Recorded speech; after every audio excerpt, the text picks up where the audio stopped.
Listen to the people. Listen to humanity. Listen to the parrot. Parrot TV. Parrot TV. Parrot TV. Parrot TV. Parrot TV. Listen to the people. Listen to humanity. Listen to the parrot.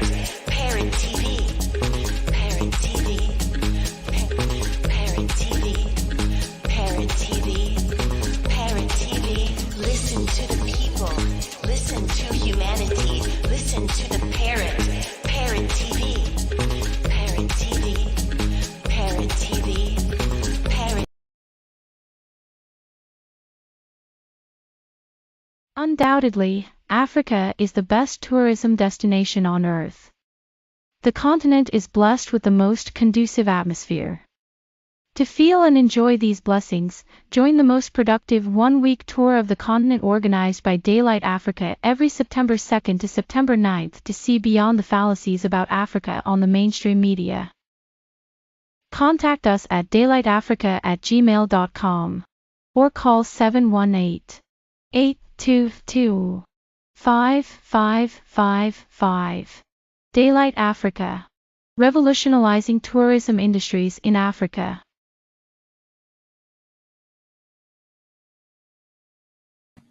Hello, welcome to World Inkers Network. I'm Dustin Pickering, your noble and honest host. And today we have Dr. Bonnie Wolkenstein, is a writer, photographer, and psychologist based in Seattle, Washington, USA. Her poetry, essays, and photography explore what lies below the surface of everyday moments.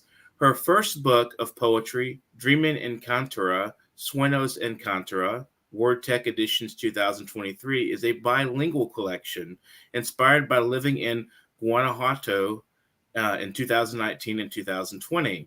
Other published work has appeared in La Presa, Penumbra, New Note, Poetica Magazine, The Good Life, Kansas City Voices, Drash, Northwest Mosaic, 56 Days of August, and Ray, an Ideas Journal.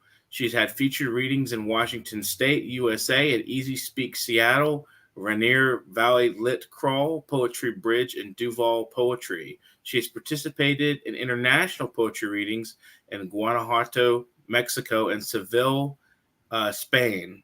She is the host of the Guanajuato Writing Retreat, and you can find more information about that. We'll have her talk about that a little bit here. And I want to welcome you to the show. Bonnie, how are you doing today? Good morning, Dustin. Thank you so much for inviting me in. I am fantastic this morning.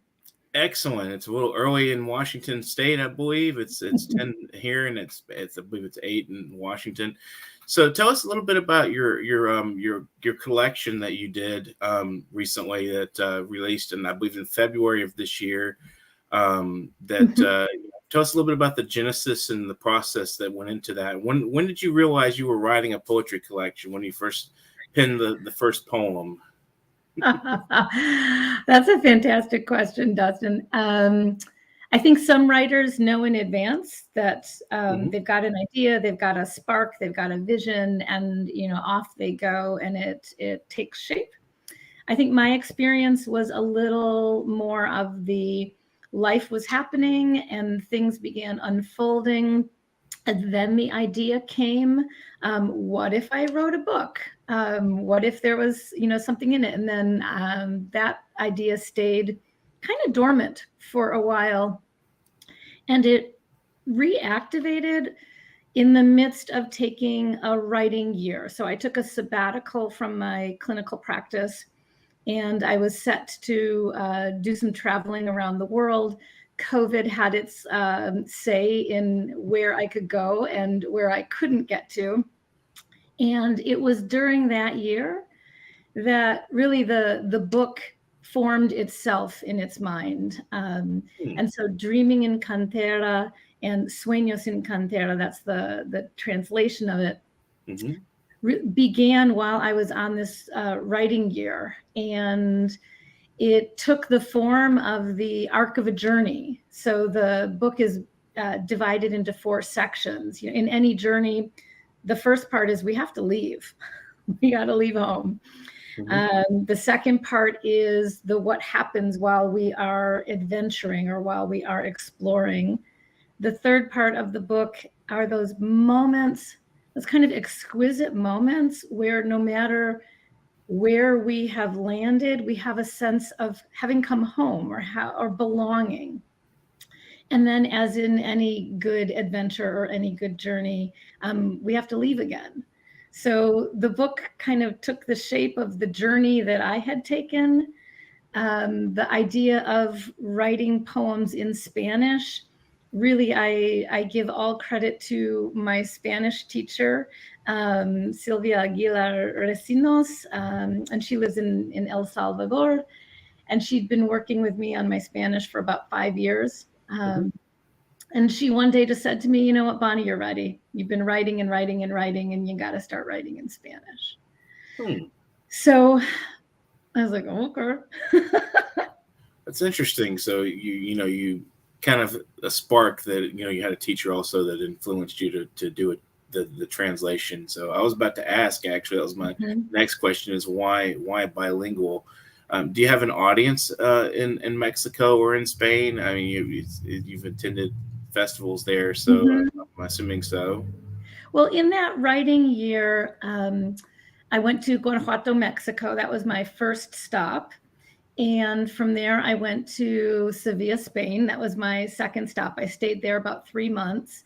And then I was actually heading on a very different trip. But as I mentioned, COVID sort of shifted to where I could go. So I went back to Mexico at the very, very end of February of 2020.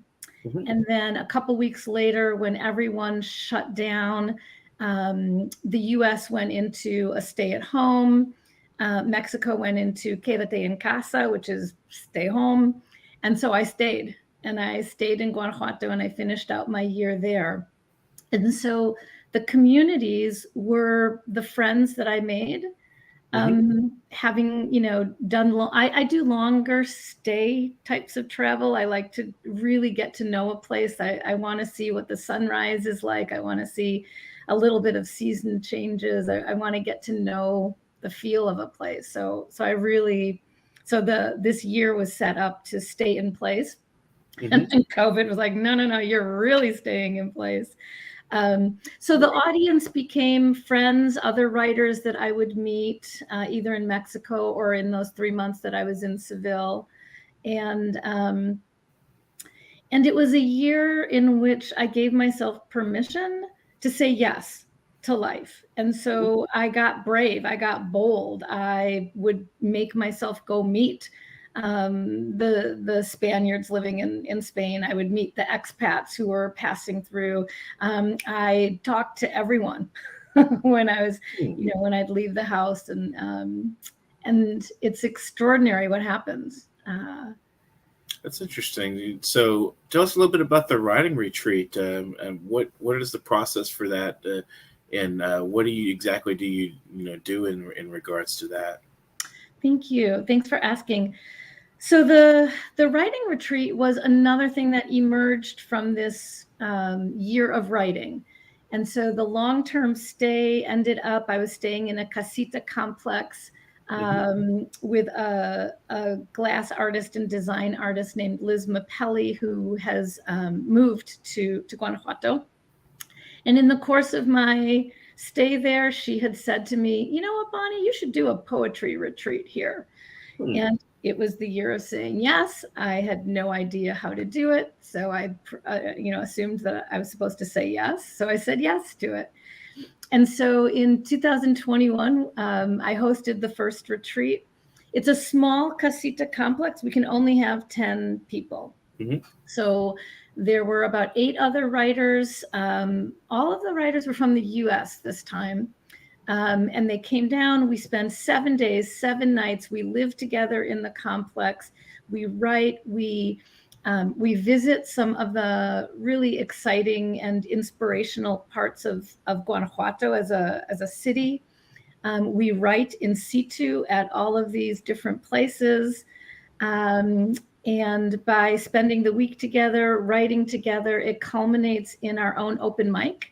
that we then host, and we invite in the local writers from Guanajuato to join us. It's our little way of kind of giving back some creativity and inspiration, but also getting a dose of what the local writers are experiencing. Mhm. And in terms of writing retreats, it's a little, because I'm a psychologist as well as a writer, I decided to use both hats. And in doing so, I do a lot of, we do some guided self-exploration in addition to time for writing. And so it's got a kind of unique focus for a writing retreat about attending to ourselves and learning about ourselves, as well as expanding our writerly self on the page. So what are some, in your opinion, what are some highlights of your book, and how did they come about?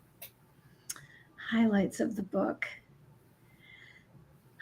I think one highlight of the book is the way, and I'm sure that many of the writers that you've interviewed here will talk about the surprise that arises on the page, that we think we're writing, one thing, and then it turns out that something else is needs to emerge from us.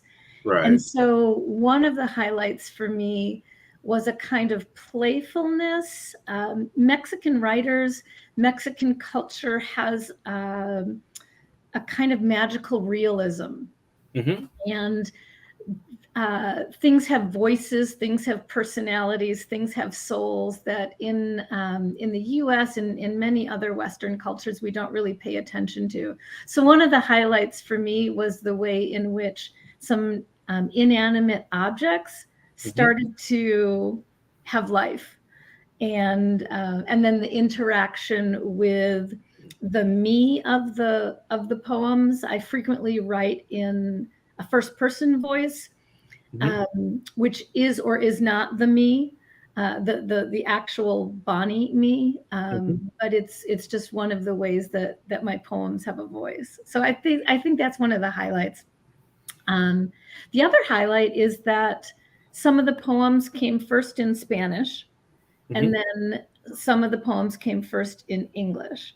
And that was a very exciting process for me. And that then was the idea of, what if I took the English poems and translated them into Spanish? And what if I took the Spanish poems and translated them into English? And then it would be yet another voice in the book. So does, also being a psychologist, does that ever find its way into your poetry as well? I think it finds its way into everything, because it's really a way I move through the world with a kind of curiosity, a kind of exquisite interest in what makes people tick, a privileging of the inner world and the inner experience, emotions, dreams, fantasies, yearnings, including the more painful parts of life. And so yes, it's in the writing, but it's possibly even in the moments that are far more mundane in life, like, brushing my teeth or. That's interesting. So do you have any favorite Spanish or Mexican writers specifically, like, poets or anybody in particular that kind of spark your imagination? Well, Gabriel Garcia Marquez is undoubtedly one of the people who I return to over and over, and each time find something new in his writing. Pablo Neruda, I don't know what more to say. It's been said by far more eloquent people than me, but I find his willingness to be humble on the page, while addressing political topics, while addressing love, while addressing really existential questions. I find that extraordinary. Isabel Allende, who just has a new book out, she's an extraordinary person to to bring that magical realism, that there's something that's happening and we think that we know what it is because we think that we're living in that world, and then there's all this other energy that's happening as well. So those are some people who come to mind. That's great. Especially like your description of magical realism, or that as a kind of like a vision of life.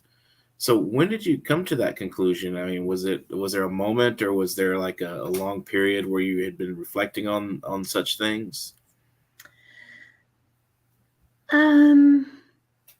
So I think that this might be another thing that came midway along a path. I was born and raised in the Midwest, and in the Midwest, there's a form of thinking that's really very straightforward, and it's very practical. It's a part of the country where things get done, Right. and I had this sense as a as a small version of me that I didn't think like that. That I was the kid who was writing the bad dark poetry in a notebook. I was the kid who was wondering about things. I was the kid who thought that if there was a rule, there must be a reason to do the other thing. That there must be something sort of juicy or interesting on the other side. And so I think over time, I found my way to literature, and I found my way to cultures that just embrace a bit more of duality, embrace a bit more of we don't really need to know, but we could live in the what if. We could live in the what if our ancestors are here all the time. What if the cactus is alive in the same moment that I'm next to it and it's next to me? What if in Guanajuato, the name of Guanajuato in its first language means hill of frogs, because it's a kind of mountain range that's very, it's not spiky. And so these got these smooth things. And so it looks like sleeping frogs. Well, if other people could look at land and see sleeping frogs, then maybe this is where I should be, because I also see things or wonder about things. And so I think it kind of came like that. That's interesting. So do you find there's like in your knowledge of Spanish and English, is there a difference that you think that the language cultivates in the people that speak those languages? I do. I do. In my experience, one of the common things that I hear is that in Spanish, the language is so much more affectionate. And so there are multiple ways to speak to a child, to speak to a friend, to speak to a loved one.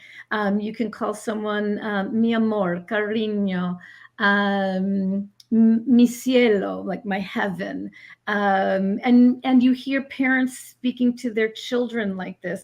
I have never heard a Caucasian United States, citizen say to their child, my heaven, my love, my king, my queen, and not have it be sarcastic or, but really this idea of affection. And the other thing that I would say is potentially very different. There's a verb tense in Spanish called the subjunctive, and it's really difficult to learn. But the entire purpose of that verb tense is to speak about that which has not occurred. It's to talk about the possibility, the hypothetical. If I were rich, if we had gone somewhere out there, there's a thing that might happen. And so there's an entire languaging for that which has not occurred. And I find that kind of fascinating, even though I haven't mastered the subjunctive. That is quite interesting. We'll take a brief break, but we'll be right back with some of your own poetry, and we'll get to hear a sample. If you want to read some in Spanish as well, we'll do that. So Okay. we'll come right back in just a minute. America Open Market, AO Market. The best digital market for humanity is a free, multilingual, borderless market open to international sellers with various languages included. With America Open Market, you may start selling in minutes after filling out the form. Comprehensive dashboard where you understand your sales, orders, and customers is available. You get paid directly, securely, and instantly on the America Open Market. You can sell your house, car, electronic laptop, CD player, boombox, phone, headphones, furniture, and clothing, and anything on AmericaOpenMarket.com where all your sales and customer needs are met. Register as a merchant today. You will not regret becoming a vendor at America Open Market. For further inquiries, contact us at aomarket@gmail.com. AO Market, best digital marketplace for humanity.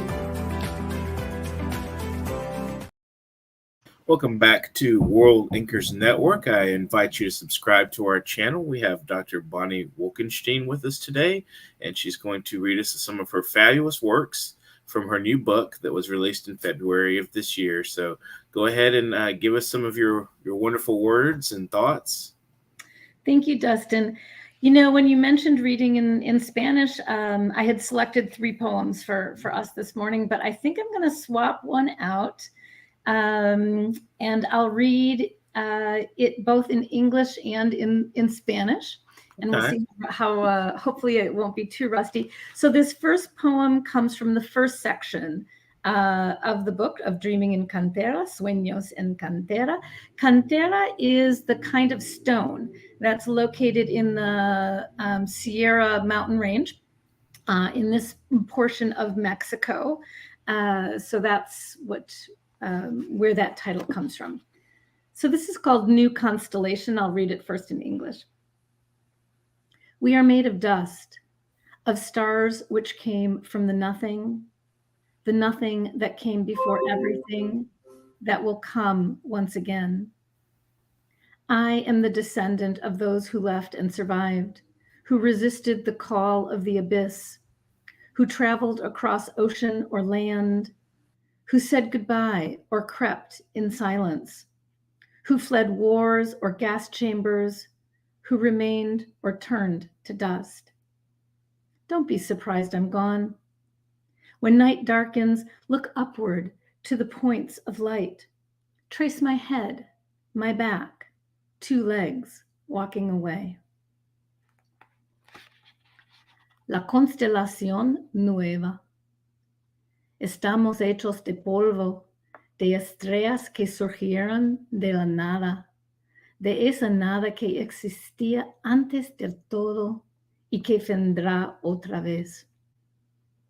Soy la descendiente de aquellos que se fueron y sobrevivieron, de aquellos que se resistieron al llamado del abismo, de aquellos que viajaron a través del océano o de la tierra, de aquellos que se despidieron o se arrastraron en silencio, de aquellos que huyeron de las guerras o las cámaras de gas, de aquellos que se quedaron o que se convirtieron en polvo.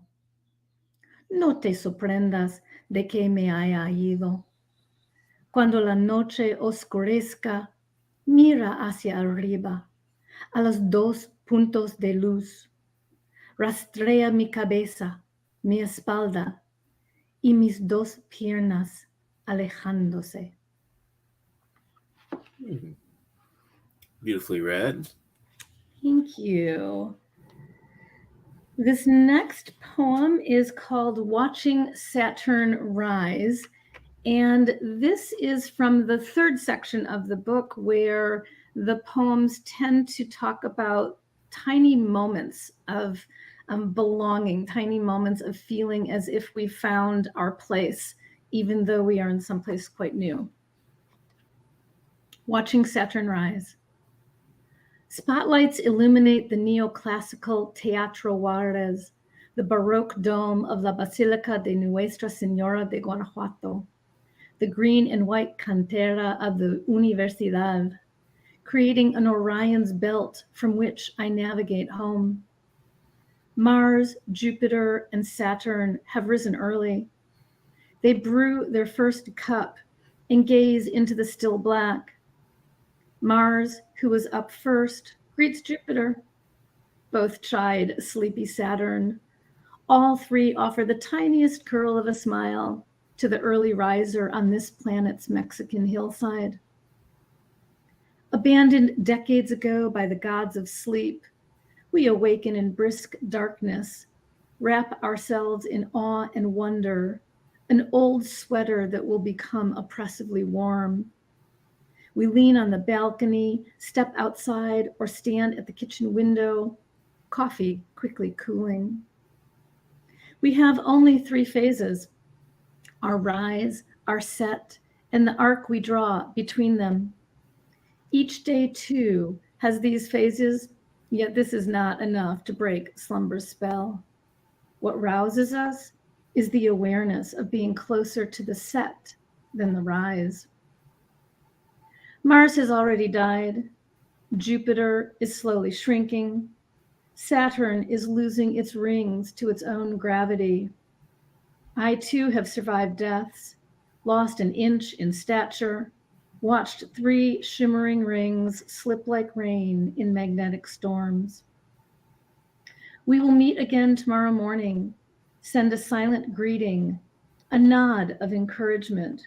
There is still something we each must do in the arc of our journey until we travel no more. Well, thank you for that. Beautiful. Thank you.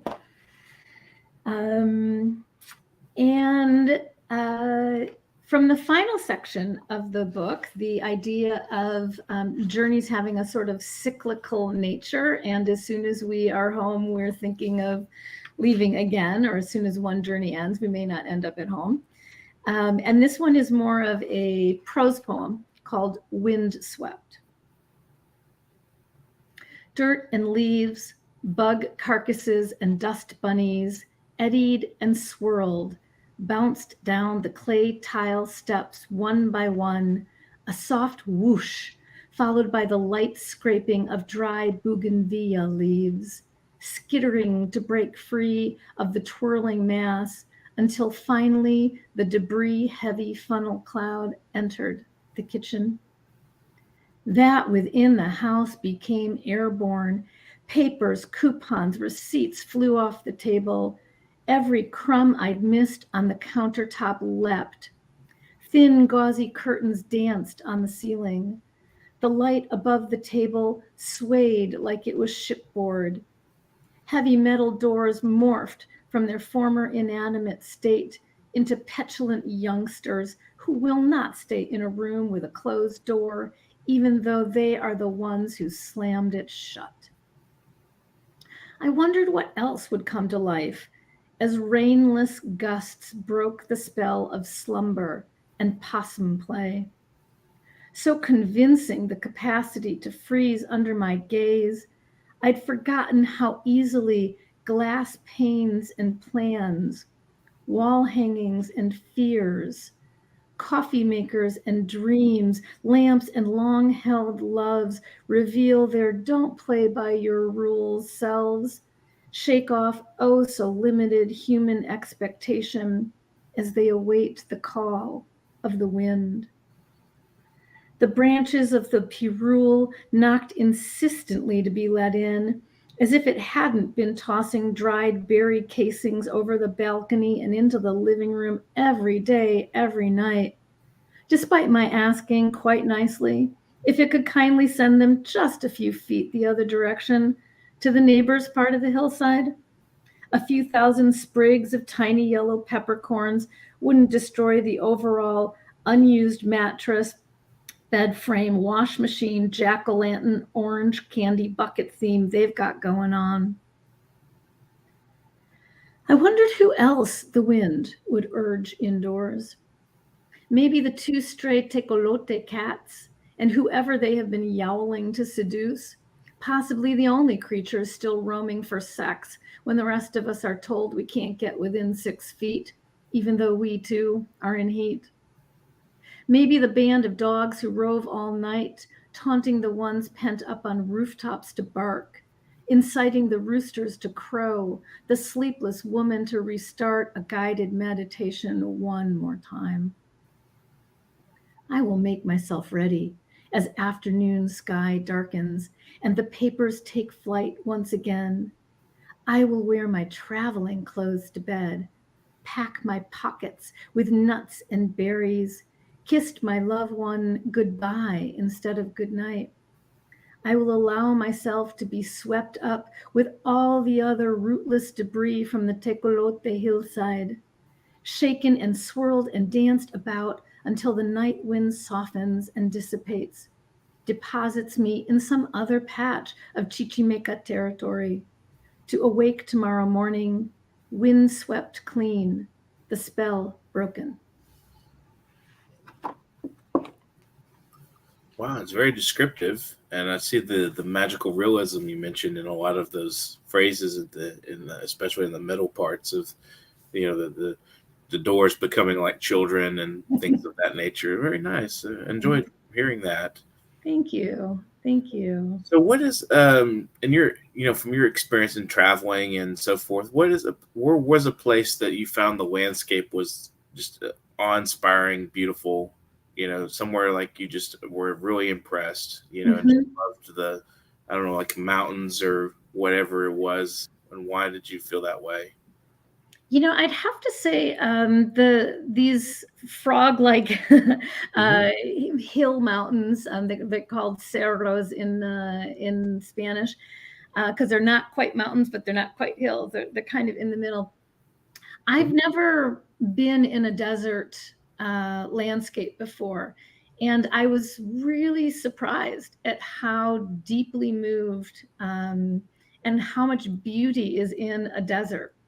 The cactus flowers and the different shades of brown and the different sounds of feet moving on dirt and stones, and the little tiny creatures who manage to live in this seemingly desolate place, but instead there's road runners and there's crawly things, and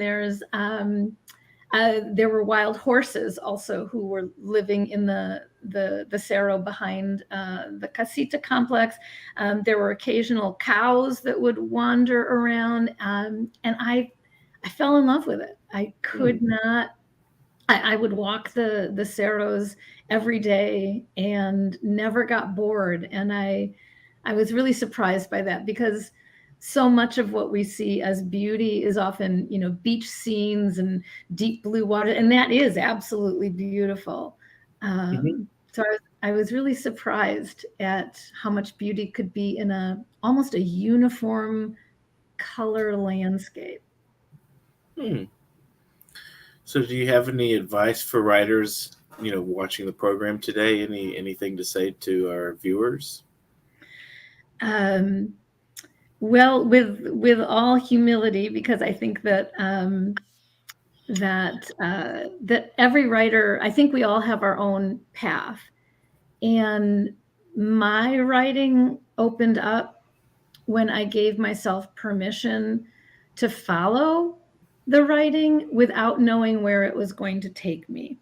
And so if that is of use to anyone who's going to watch this or listen to it, the idea that we don't have to know where we're going, the idea that the writing will take us, and that the writing will use us, that we're sort of its instrument. And so I don't have to write like anyone else. I'm not supposed to write like anything else. Anything that comes through me has picked me. And then it'll show me the next step and the next step and the next step. And so that's hard to do. It's hard to not know in advance. It's hard if you're a planner, if you got any tiny little streaks of perfectionism, anything like that. But yeah, that kind of permission to follow. That's wonderful advice. To just kind of let the spirit of writing encompass you and take you where it will. Did you want to say any thank yous or shout outs at the end of the program today? Oh, golly, so many thank yous. First off, thank you to you, Dustin, Thank for you this too. morning and this really interesting conversation. Thank you to to Sylvia, my Spanish teacher, and the person who really invited me emotionally into the Spanish speaking world and the travel that came with it. Thank you to my son, who gave me permission to leave for a year when he did his freshman year of college. It's not a common thing for parents to take off when their kids go to college, but so I did. And a deep debt of gratitude to my clients, who also gave me permission to be gone for a year so that I could follow something and explore something and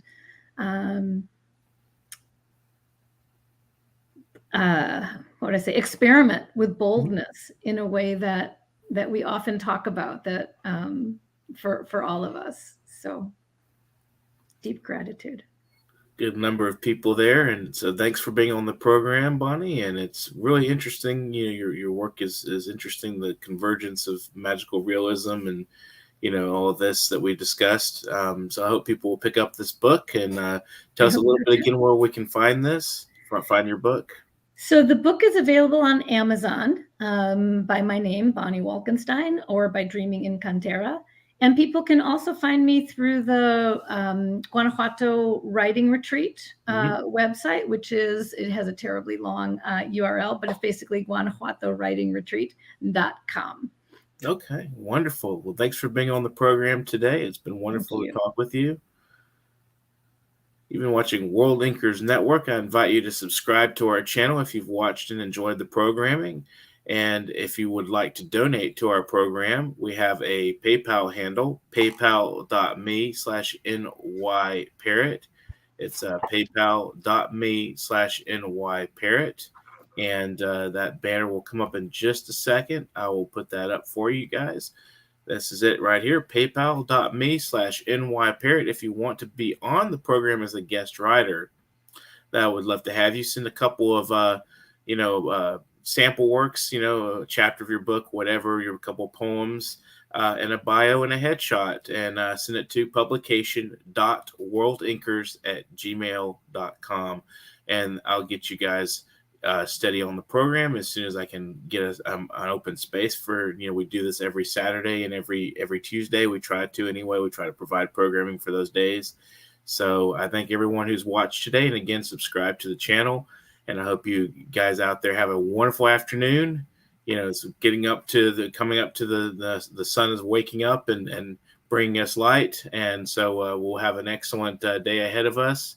And I hope you guys out there will, continue watching this program. And basically, I'm trying to find the catch song at the end. And it's kind of hard to do two things at once. But let me see. Just give me just a minute, and I'll play the little song at the end. Have a wonderful afternoon, guys. Get to writing. Thank you so much. Listen to the people. Listen to humanity.